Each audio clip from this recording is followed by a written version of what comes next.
Selamat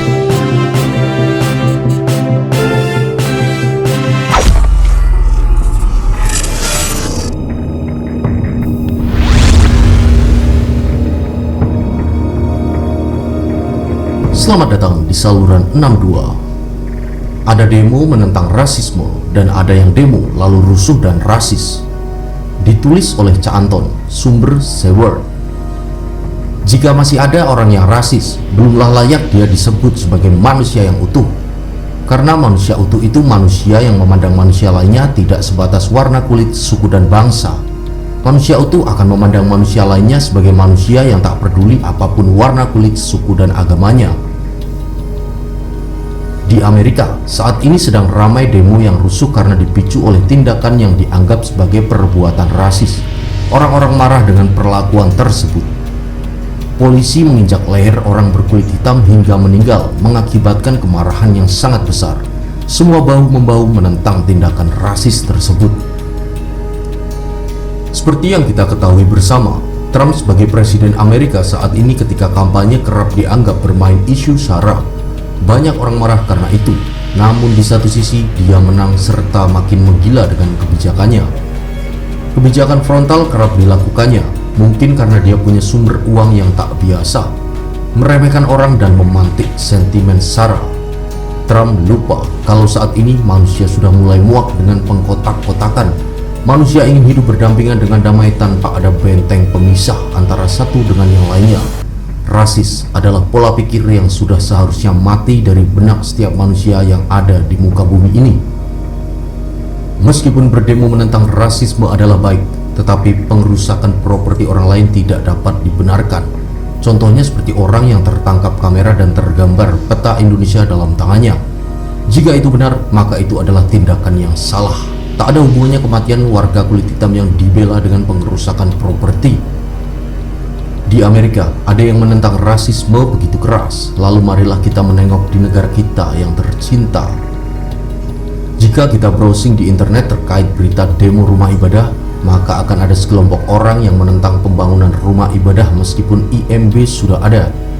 Ini belum termasuk lagi isu SARA yang menyertai pilkada hingga pilpres di negara kita tercinta ini. Demi meraih simpati, bahkan ada politisi yang memantik sentimen pribumi dan non-pribumi.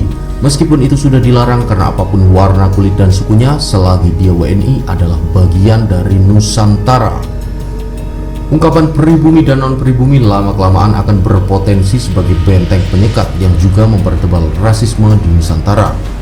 Ini Indonesia yang terdiri berbagai jenis suku, bangsa, dan agama. Pengkotakan akan berpotensi menimbulkan perpecahan dan juga membuat bangsa kita menjadi manusia yang belum sempurna karena memandang manusia bukan karena manusianya, akan tetapi membedakan berdasarkan SARA. Di tengah pandemik dan rasa frustrasi banyak orang karena PHK dan aktivitas yang terbatas, hal sekecil apapun bisa memicu kerusuhan. Apalagi jika ada hal yang memantik sentimen SARA, entah itu orang rasis demo atau orang demo karena menentang rasisme, bisa saja terjadi. Kita berharap di Indonesia rasisme tidak membutakan akal sehat. Sudah cukup karena demo yang dibumbui rasis kerusuhan 98 terjadi, di mana korbannya adalah orang-orang dari keturunan Tionghoa. Ini adalah kenangan paling pahit di negara kita. Di Amerika menentang rasisme, sedangkan kerusuhan 98 begitu kental dengan kerusuhan yang rasisme. Kita bersyukur iklim politik kita mulai lebih baik karena Jokowi berusaha menyatukan berbagai pihak yang pernah menjadi rival dalam pertarungan politik. Seperti yang kita ketahui bersama, Prabowo kini bergabung dengan pemerintahan Jokowi. Meskipun Prabowo bergabung dengan pemerintahan Jokowi, tetapi masih ada alasan orang-orang kita yang kerap menggunakan sentimen SARA untuk tetap membakar hati orang-orang untuk membenci. Itu semua demi kepentingan segelintir orang dan kelompok yang akan diuntungkan. Kita berdoa semoga Indonesia mau belajar dari sejarah kerusuhan yang membawa petaka bagi bangsa. Orang kaya dan elit mungkin tetap masih bisa berpesta, tetapi rakyat jelata yang hidup sengsara jika negara tidak dalam keadaan kondusif yang menyebabkan perekonomian tersungkur. Selain itu, manusia pun berubah menjadi biadab dengan penjarahan dan kekerasan lainnya.